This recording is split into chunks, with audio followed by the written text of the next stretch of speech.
Welcome, fellow travelers of Middle-earth.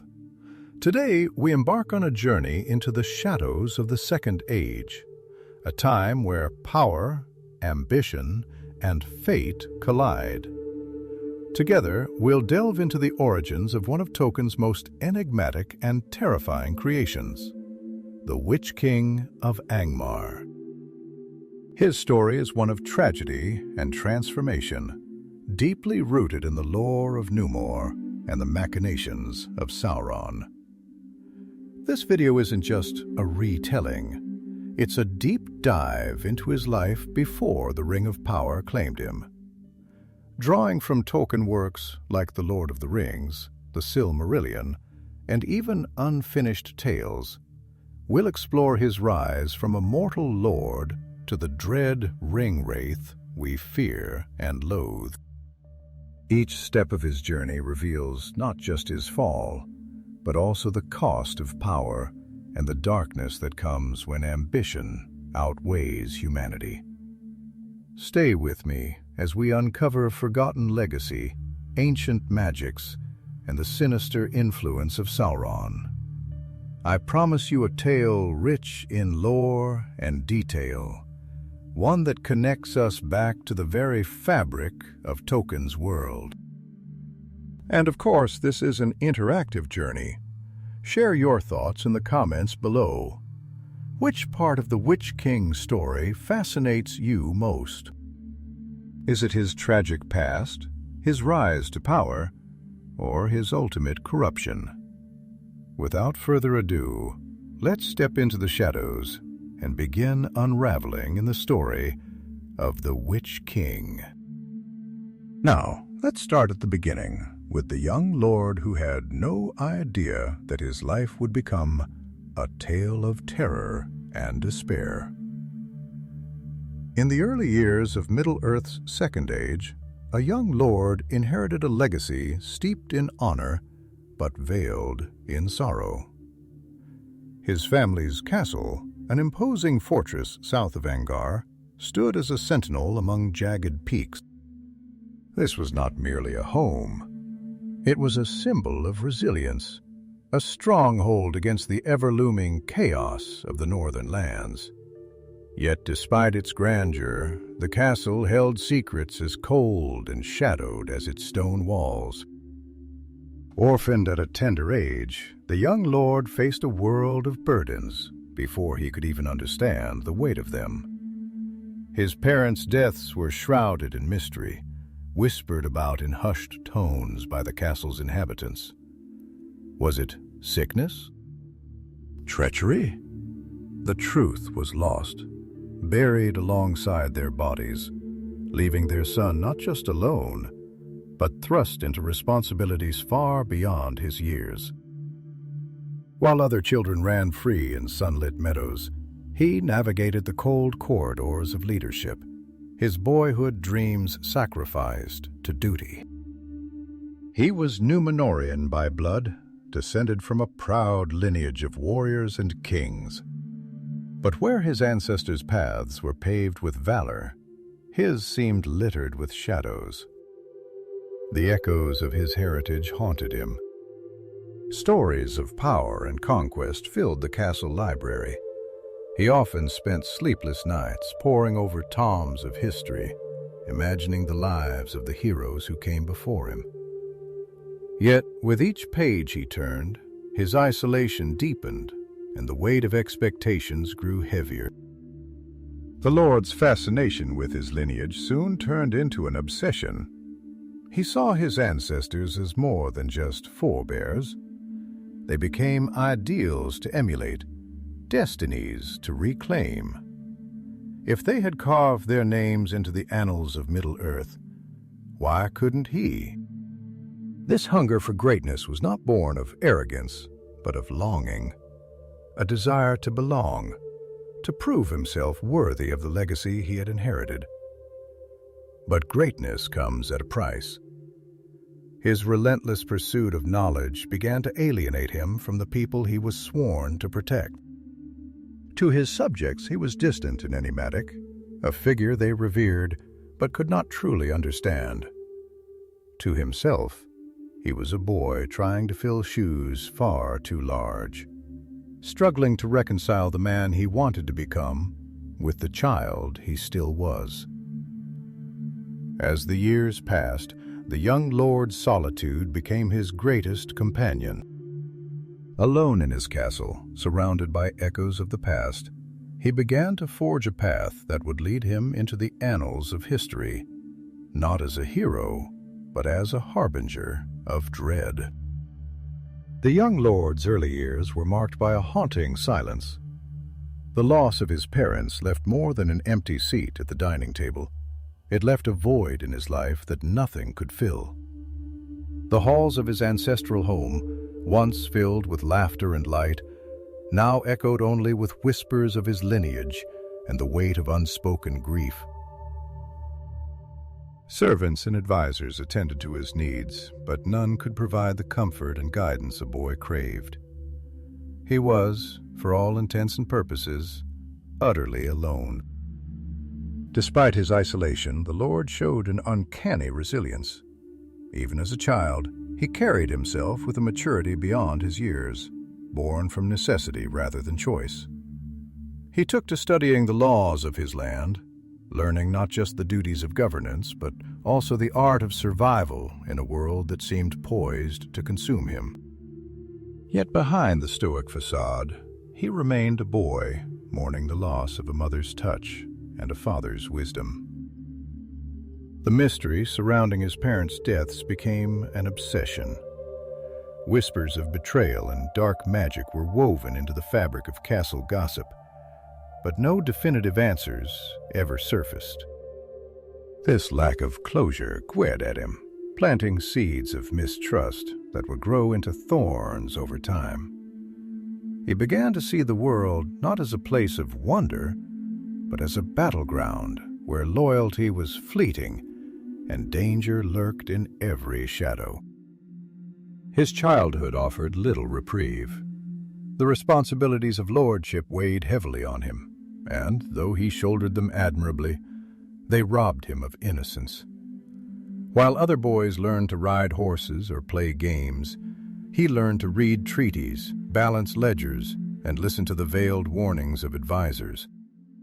Every decision he made, no matter how small, carried consequences that shaped the lives of his people. Yet there were moments of light in his otherwise somber existence. He found solace in the beauty of his castle surroundings, the rugged peaks, the quiet forests, and the starlit skies. These brief escapes into nature allowed him to feel, if only for a moment, the freedom that had been denied to him. But even in these moments, the shadow of his duties loomed, reminding him that he could never truly escape his fate. As he grew older, the young lord began to harden. The boy who once sought answers and companionship became a man focused on control and order. The unanswered questions about his parents' deaths became less of a curiosity and more of a lesson.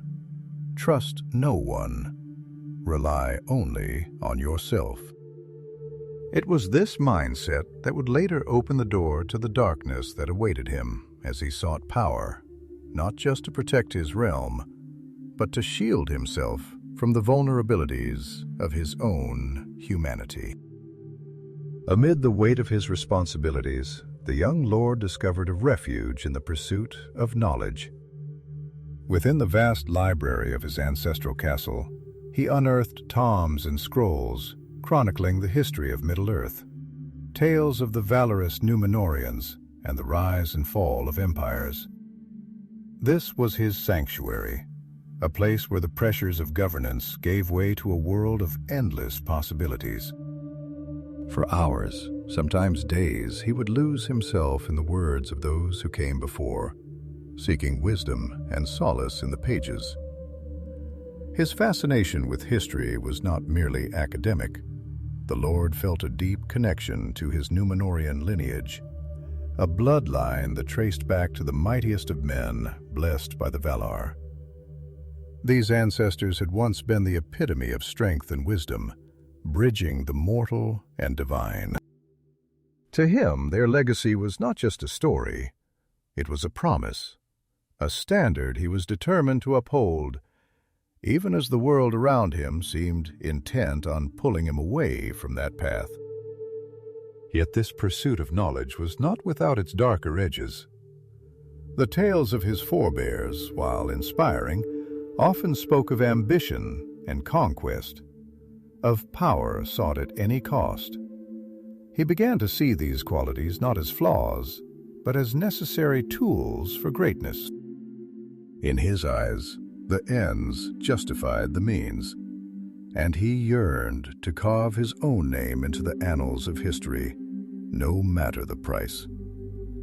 It was this mindset that began to shape his decisions, pushing him further from the ideals of heroism and closer to the shadow of corruption. As his thirst for knowledge grew, so did his collection of writings. He sought out rare manuscripts, hired scribes to transcribe ancient legends, and even ventured into the study of arcane texts. It was in these forbidden works that he found hints of power beyond comprehension, power that could bend the will of men, shape the fabric of reality, and perhaps even cheat death itself. These discoveries fascinated and terrified him in equal measure, yet he could not turn away from them. Despite the richness of his library, the Lord's curiosity was insatiable. He sought knowledge wherever it could be found, whether from wandering scholars, old hermits, or whispered rumors of forgotten places. The more he learned, the more he realized how little he truly understood about the world and his place within it. This realization only deepened his determination to seek the truth, to uncover the secrets of existence that seemed just out of reach. But in his relentless pursuit of wisdom, the young lord began to isolate himself further. His people, already distant from their enigmatic ruler, saw his obsession with books and scrolls as a sign of neglect. To them, he was a lord who lived in the past, disconnected from the realities of their struggles. To him, they were a distraction from his true purpose, a purpose he believed would one day justify the sacrifices he was making, even if it meant losing himself in the process. The young lord's solitude became more than a circumstance, and it transformed into a defining characteristic. With no parents to guide him and no confidant to share his burdens, he learned to rely entirely on himself. This self-reliance was born out of necessity, but quickly grew into a hardened shell, shielding him from both the responsibilities of leadership and the vulnerability of human connection. Over time, he ceased seeking companionship, choosing instead the cold comfort of his own thoughts. His castle, once a symbol of family and legacy, became a fortress of isolation. The grand halls, adorned with banners of Númenórean glory, now seemed vast and hollow. Servants moved in silence, fearful of disturbing their young master, whose gaze carried a weight they could not comprehend. To the people of his lands, he was a distant and enigmatic figure, more a ghost than a man. His rule was fair but devoid of warmth, marked by efficiency rather than empathy. In the absence of guidance, the Lord looked inward, teaching himself the harsh lessons of leadership. He learned that to rule was to endure pain, loss, and the constant scrutiny of those who would judge his every decision. This philosophy shaped him, tempering his mind and heart like steel in a forge. Yet this self-forged resilience came at a cost. Each day he withdrew further from the world, his humanity slowly eroded by the weight of his crown. As he grew older, his isolation bred a deep mistrust of others. To him, vulnerability was a weakness, one he could not afford to display. Even his closest advisors were kept at arm's length, their loyalty questioned at every turn. The young lord believed that to rely on anyone but himself was to invite betrayal, a lesson reinforced by the whispers of treachery that had surrounded his parents' deaths. This belief became a cornerstone of his rule, shaping his relationships and decisions. Yet despite his stoicism, the Lord was not immune to the toll of his isolation.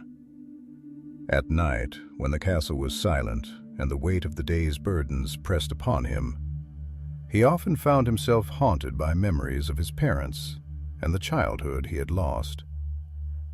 In these moments, he felt the ache of longing, a yearning for connection, for understanding, for a life that had been taken from him too soon. But these feelings were fleeting, quickly buried beneath the armor of his resolve. By the time he reached adulthood, the Lord was a figure of both respect and fear. His stoic demeanor and unyielding discipline commanded admiration, but his cold detachment left him isolated in a world he had worked so hard to control. This isolation, while a source of strength, also became the foundation for the choices that would lead him down a path of darkness as he sought power, not to rule, but to protect himself from the vulnerabilities he refused to face. As the young lord matured, his fascination with knowledge turned toward the arcane and forbidden.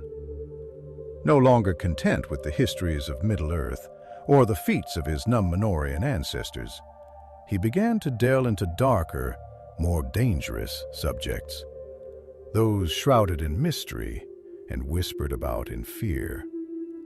These were the secrets of power, the kind that could bend reality to one's will, cheat death, and unravel the natural order of the world. It was during this time that he discovered the grim arts of necromancy and blood magic.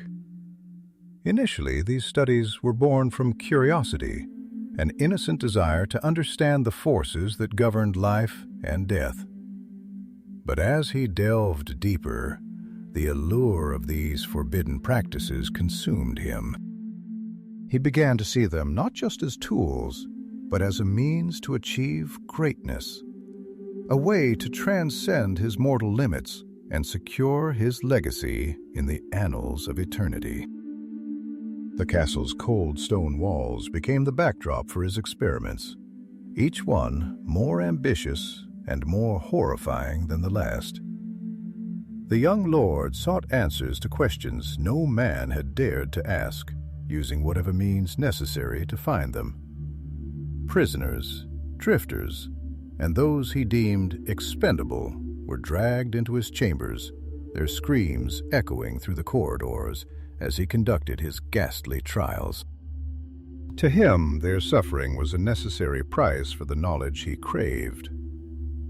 Over time, his obsession began to warp his perception of the world.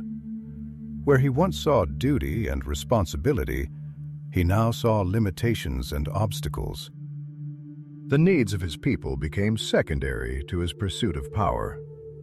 He began to justify his actions with a chilling detachment, convincing himself that the ends, immortality, invincibility, dominion, would justify any means. His humanity, once a faint glimmer, was now almost entirely consumed by his ambition. But the cost of these dark arts was steep. The toll of tampering with life and death left its mark not just on his soul, but on his body. His once vigorous form grew gaunt and pale, his eyes sunken and shadowed.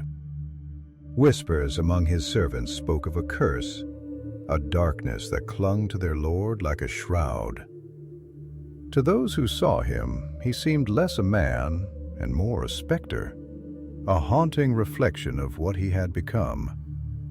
Yet even as his body and mind deteriorated, the young lord pressed on. His desperation grew with each passing day, his experiments becoming more reckless and his ambitions more grandiose. He believed himself to be on the brink of a great discovery, one that would change the course of Middle-earth forever. But in his arrogance, he failed to see the abyss opening beneath him, a darkness that would not only consume him, but bind him to a fate far worse than death. Deep within the fortress, hidden from the prying eyes of his subjects, the young lord constructed a place of unspeakable torment, a chamber of horrors that reflected the depths of his descent into darkness. This was not a space of mere cruelty. It was a workshop of pain, a laboratory where his twisted experiments blurred the lines between life and death. Here, the boundaries of morality ceased to exist, replaced by his insatiable thirst for forbidden knowledge. The prisoners who found themselves in this chamber were not warriors or criminals. They were the discarded, the forgotten, the weak. To the Lord, they were tools, sacrifices in his pursuit of what he called a higher purpose. Each scream, each broken body was a step closer to unlocking the secrets of immortality and ultimate power. In his mind, he was not a torturer, but a pioneer, someone willing to bear the burden of sacrifice for the sake of discovery. Among his experiments were attempts to cheat death itself. Some prisoners were brought to the brink of death and then revived, their bodies twisted and mutilated by the process. Others were stripped of their flesh and bones, their remains used in grisly rituals designed to harness the essence of life. These rituals defied all reason and morality, but to the Lord, they were simply steps on a path he believed was destined for him. Over time, the chamber took on a life of its own. The walls seemed to hum with the anguish of those who had perished there, their despair soaking into the very stones. The air grew heavy, oppressive, as if the darkness that had consumed the Lord was spilling into the world around him. Servants whispered of hauntings and cursed energies, refusing to enter the lower levels of the castle where the chamber lay. But the Lord paid no heed to their fears. His focus was unyielding, his ambition blinding. Yet for all his cruelty, there were moments when the Lord felt the weight of his actions. In the dead of night, when the chamber was silent and the echoes of screams faded into memory, he would find himself staring at the blood-stained walls, questioning the cost of his pursuit. These doubts, however fleeting, were quickly buried beneath his resolve. He convinced himself that such sacrifices were necessary, that the path to greatness was never without blood. The Chamber of Horrors became a reflection of the Lord himself, broken, corrupted, and irreversibly darkened by the choices he had made. What had started as an innocent thirst for knowledge had turned into a monstrous obsession. He was no longer just a lord of his people. He had become a harbinger of despair, a figure whose very name would one day strike fear into the hearts of all who heard it. As the years stretched by, the young lord began to wither under the weight of his unrelenting ambition. The vibrant, curious boy who had once sought knowledge for its own sake was gone, replaced by a hollow and desiccated shell of a man. Time seemed to stretch endlessly before him, each day marked not by progress, but by the erosion of his spirit. What once had been a noble pursuit now felt like an eternal struggle against forces he could no longer comprehend. His descent into darkness had cost him everything: his health, his humanity, and even his hope. Though he continued his experiments and delved deeper into forbidden magics, the satisfaction he had once derived from these pursuits was gone. Now he pressed forward out of desperation, clinging to the faintest glimmers of possibility that he might achieve what he sought: immortality and ultimate power. The burdens of his past hung over him like a storm cloud. The memories of his parents, the weight of his lineage, and the shadow of his own failures combined to create an overwhelming sense of despair. In the rare moments of clarity, he would reflect on the path that had brought him here and wonder if there had ever been a point where he could have turned back. These thoughts were fleeting, quickly drowned out by his all-consuming need to press forward. Physically, the toll was evident. His once proud Númenórean frame, a testament to the strength of his ancestors, was now frail and wasted. His skin, pale and gaunt, clung to his bones, and his eyes, once filled with determination, now held only a hollow, haunted gaze. Those who saw him whispered of a curse, of a man who had sought too much and paid dearly for it. To his people, he was still their lord, but to himself, he was a shadow of the man he had once been. Emotionally, the isolation he had embraced for so long became his prison. The world outside his castle felt distant and unreal, a place he no longer belonged to. He had walled himself off so completely that even the faintest traces of joy or connection were beyond his grasp.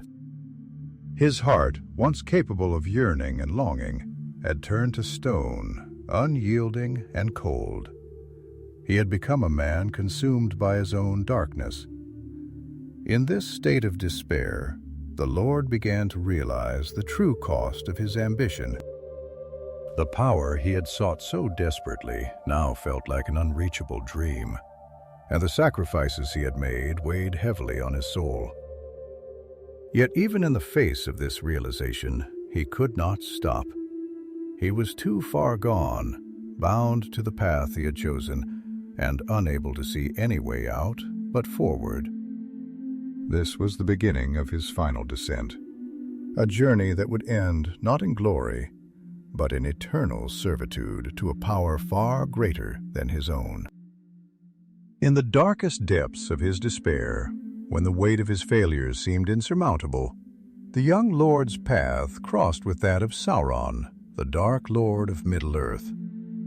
At this time, Sauron was still able to take on a fair and beguiling form, a figure of striking beauty with pale skin, glistening white hair, and an aura of almost divine power. He was mesmerizing, and to the weary lord, he appeared as both salvation and promise. Sauron approached with cunning, his voice a velvet whisper that cut through the young lord's defenses. He spoke not as a tyrant, but as a confidant, weaving tales of strength, eternal life, and dominion. His words were honeyed, designed to appeal to the Lord's deepest desires. "You have suffered greatly," Sauron said, his tone intimate and understanding. "But it is through suffering that greatness is forged. You need not endure this pain alone." The Lord, weakened in both body and spirit, found himself drawn to Sauron's promises. Here was someone who understood his struggle, someone who saw his potential, and offered him a way to transcend his mortal limitations.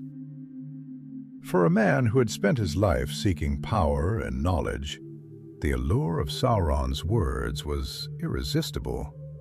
It was not just the promise of strength that captivated him, but the hope of finally escaping the torment that had defined his existence. Sauron's ultimate temptation came in the form of a single glimmering ring, adorned with ancient runes and radiating an otherworldly allure. It seemed to pulse with the promise of untold power. "This ring," Sauron explained, "is a gift, a tool through which you can achieve all you have ever desired. With it, you will command respect, fear, and loyalty. No one will ever challenge your authority again." The young lord hesitated, his trembling fingers hovering above the ring. He knew, deep down, that this was not just a gift, but a chain, a bond that would tie him to Sauron's will. Yet the prospect of turning away was unthinkable. Without the ring, he was nothing, a broken man clinging to the remnants of his fading strength. With it, he could become invisible, immortal, a legend among men. As he slid the ring onto his finger, a surge of dark energy coursed through him, igniting a sensation of euphoria and supremacy. In that moment, the young lord felt invincible. His frailty melted away, replaced by an intoxicating sense of power. But what he did not realize was that this act marked the beginning of his enslavement. Sauron's influence seeped into his soul, binding him with invisible threads of domination.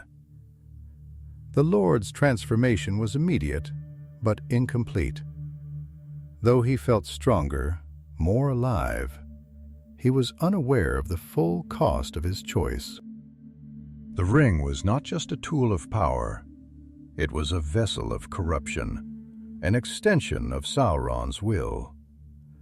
By accepting it, the young lord had taken the first step toward becoming the Witch-King of Angmar, a servant of darkness, whose legacy would be one of terror and destruction. The moment the ring slid onto his finger, the young lord's fate was sealed. What began as a rush of power, a feeling of invincibility, quickly turned into something far darker. The ring's magic cleft through his veins like fire, filling him with a sense of supremacy. Yet it was laced with something insidious, a whisper of submission, a quiet voice reminding him that this power was not his own. In the days that followed, the changes became undeniable. His once frail and withered body regained strength, but it came with a price. His soul felt heavier, as if weighed down by chains he could not see. The Lord was no longer entirely himself. The ring, while granting him what he had long desired, also began to corrupt his thoughts, twisting his ambitions into something unrecognizable.